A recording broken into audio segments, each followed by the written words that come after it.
Hi and welcome to my 1 year anniversary owning a Xbox 360. Back in the day, on the PlayStation 2 and the PS3 and Xbox 360 days, I was a massive Sony fan. Well, a fanboy to be honest. I only played on PlayStation and I kind of hated every other console that was against the PlayStation. However, I am now a little bit more grown up, just a little bit though. And a couple of years ago I decided to get a Nintendo Switch because the Switch really appealed to me. And that was such a good success. What a good choice I made there. Especially seeing the Nintendo Direct from 2 days ago. Like, wow. Woohoo, there's so many good stuff coming out for Nintendo Switch. I cannot wait. However, last year on January, around the time, I decided to, you know what, maybe it's time to get an original Xbox because I was more getting into the retro scene. And I got one and I really liked one. And a couple of weeks later, I saw an advertisement of someone who was selling a 360 with a bunch of games and 3 controllers for pretty cheap. Really cheap. It's probably someone who doesn't understand what he had. Now, not that the 360 or the original Xbox is expensive, they're not, but I remember paying like 40 bucks for it or 35 bucks for it, like super cheap. So I picked it up, and throughout the year I picked up a lot more games that I wanted. My goal basically is to have a full sort of Xbox 360 and original Xbox game collection, at least for the games that I want. I mean, multi-platform games I already have on PS3. I don't need to have doubles, even though they may look and play a little bit better on the 360. With that being said though, what is my experience with the Xbox 360? I have played it a little bit here and there, but a couple of weeks ago I actually bought 3 games, and one of them I am heavily playing this entire week. And I've been playing, here and there I've been playing Xbox 360. Now first up, this is the arcade version of the Xbox 360. It's a launch model, I think. It does not have the HD. It has 2 memory cards, and that's pretty cool. There was still stuff on the memory card, and as of right now, the memory cards are not full, and you know, there's a lot of storage to get games on. I like the design of the Xbox 360, I have to agree, but this is broken because when I got it, of course I opened it up, I cleaned everything up, I removed the thermal paste and put in new thermal paste, and I broke this little lip off here. That's, yeah, kind of sucks. But I have to agree, I think it's pretty cool. It looks pretty cool. It is big though, but it's not PS3 big, and it's definitely not PlayStation 5 big. However, my goal is to sort of get an Xbox Elite somewhere down the line, maybe this year, because I have read and heard that is definitely the better version, the Xbox Slim or the Xbox Elite. But I am surprised. You know, the Red Ring of Death was something pretty big, and this launch model still works. Pretty cool. It's like it's made for me. I've actually never had a game console die on me. I have every launch models from PS1, PS2, PS3, PS4, PSP not, that's true. PSP died a lot. I actually had a lot of broken PSPs. But I mean, from the game consoles I actually use a lot, everything still uses. All the launch models, they still work. I've never had any issues, to be completely honest. So the console itself is pretty cool. It does make a lot of noise, but you know, PS4 Pro, PS3, they also make noise. I don't really care about noise, to be honest. It boots up pretty quickly, and you do have the nostalgic, you know, the Xbox logo and like boop. That is pretty cool. It's really weird because I've heard that, of course, a lot in all the E3s that I have seen, and somehow it's very nostalgic. Talking about nostalgic a little bit, I have been nostalgic about the PS3 for the first time. There is a group who is working on reviving online servers for certain online games from Sony on PS3, like Warhawk, Killzone 2, Resistance 2, and they're working on SOCOM and MAG, and a MotorStorm is also online. And I was playing a little bit, and of course there are only a couple handful of people playing, but it is the first time ever I felt nostalgic towards the PS3. I felt, the PS3 generation wasn't really that bad. It was pretty good. However, we're talking about 360 now. These are sort of the games, and this is the games that I have. I played stuff like Crackdown. I mean, this game is fantastic. I have games like 99 Nights, the Halo games, Gears of War games. I'm basically trying to get all the exclusives, even stuff like Too Human, that I'm interested in, that I would potentially sometimes ever in the near future, 10 years later, play. However, the game that I am playing the most, and I'm actually loving it, is Magna Carta 2, and this is a Korean RPG. And that is kind of the biggest shock I had when researching 360 games. There's actually a lot of AAA at the time budget RPGs on a 360. Now, if you know me for a long time, you know that I've always bashed the PS3 for, not really having these big RPGs, and it really took some time to finally get into it. When we got stuff like White Knight Chronicles, yes, I prefer White Knight Chronicles to be an amazing RPG, and the Tales of franchise and the Final Fantasy 13. Okay, but I mean, compared to Final Fantasy 15, the Final Fantasy 13 is actually pretty good. But the 360 actually had all the RPGs.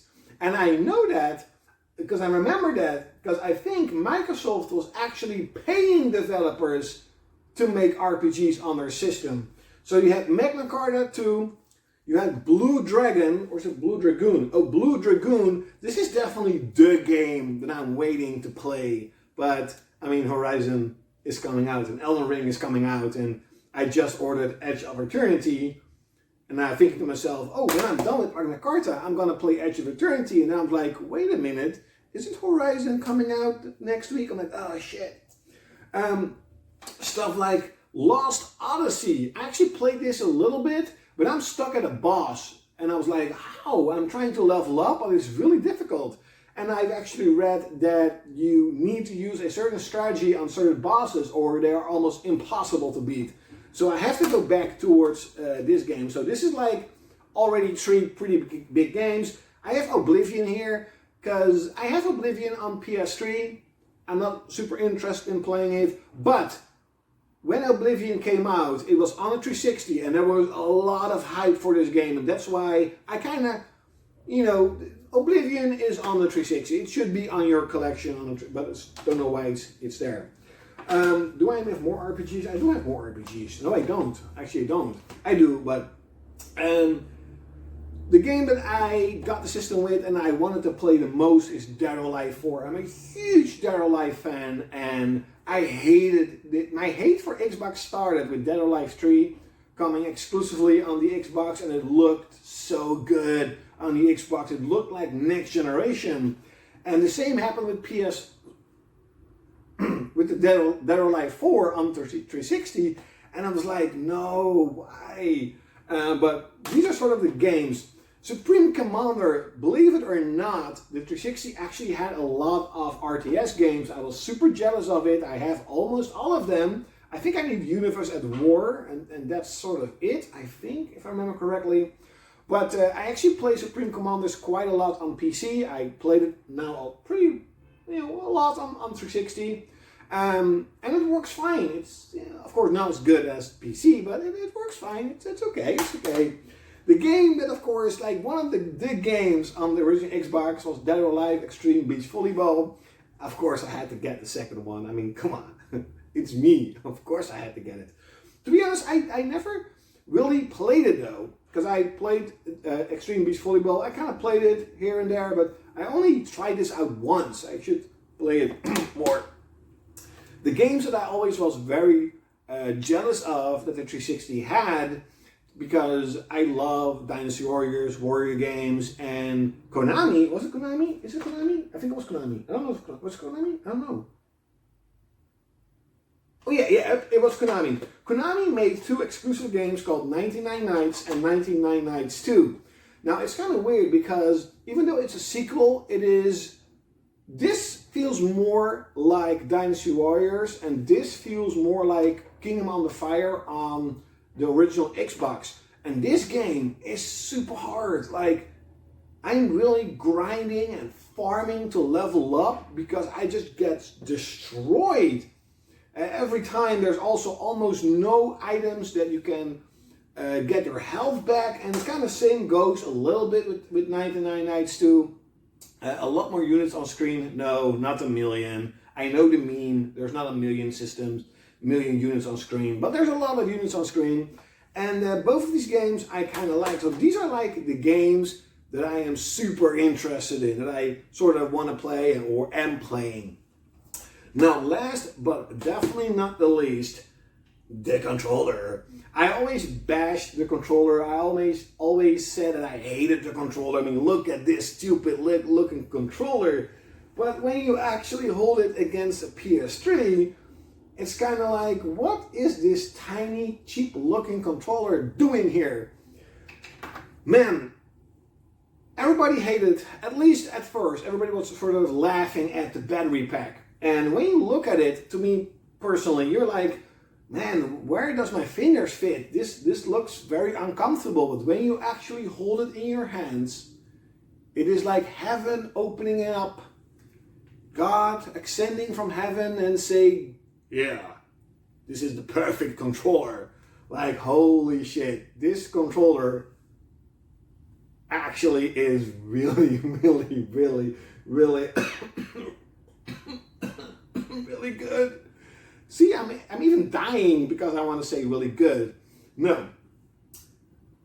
This controller is actually super good. And the battery pack now, years and years later, is genius because the PS3 controllers, the battery is dying out here and there. In 5-10 years from now, most PS3 controllers are dead. They're completely dead.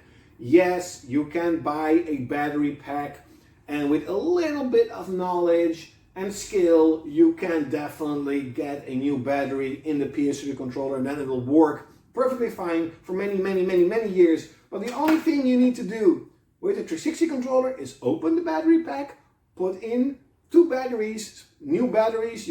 I got like 36 batteries for like $10, really cheap, and bam, it works. And just the build quality is high. It feels like it's not super heavy, but it's heavy enough. It feels perfectly in my little hands. The buttons feel like heaven.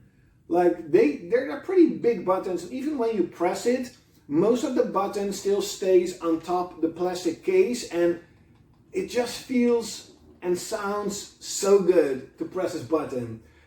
Same with the triggers. Even compared to the PS4 and the PlayStation 5 controller, these triggers are like the best. They're actually triggers. They feel so good and they still work great. Compared to this, I hate this controller. I always said that I hate this controller. The buttons are okay, but the L2 and R2, man, they fucking suck. They don't sit well in my hand. My fingers always slip to the side, and then when I sort of press it, it actually happened a lot. I had a lot of blisters on my hand when the PS3 was still my main system. But the PS2, I never had a problem. PS2 controller is much better than this, but this controller is like the best. This is, honestly, it is almost, or maybe it's a little bit better than PS4 controller. But it does have one major flaw. The D-pad suck monkey ass. I mean, the D-pad honestly suck. This sucks for anything. It doesn't matter what you play, what you do. It feels really weird. It feels kind of unresponsive. It feels just clunky. I don't know. I hate this D-pad so much. And the D-pad on the PS3 isn't even that great. The D-pad on the PS4 is amazing. But this one isn't even, it's just a PS1 D-pad, cheap. But it's much better than this one, even though this controller itself is like gold. This is like bronze. It breaks even. This is like, okay, gold also breaks pretty easy. This is like titanium. No, but seriously, I love this controller. This is the best controller I've ever used. It is. I mean, it is. And that ends the video, sort of. Hope you're still watching. The $1,000,000 question, of course, is if I was the guy that I am right now and the PS3 and the 360 generation started, what would my preferred system be? And I'll be completely honest, I cannot say this for a certainty, but the controller is the deal breaker. Not only does most multi-platform games look and run better on a 360, so I heard, the controller feels night and day compared to this cheap plastic and this amazing controller. I would probably still play the exclusives and the Japanese stuff and all the exclusive stuff on PS3, but I probably would have preferred to play on the 360 just because the controller is so much better. It is so much better, it's even laughable. At the end of the day, I actually believe that the 360 is a pretty good... The 360 is actually a really good... Thank you for watching. Leave in the comments below, what do you think about the 360? Like, share, comment and subscribe. And like always, you're gonna see me next time.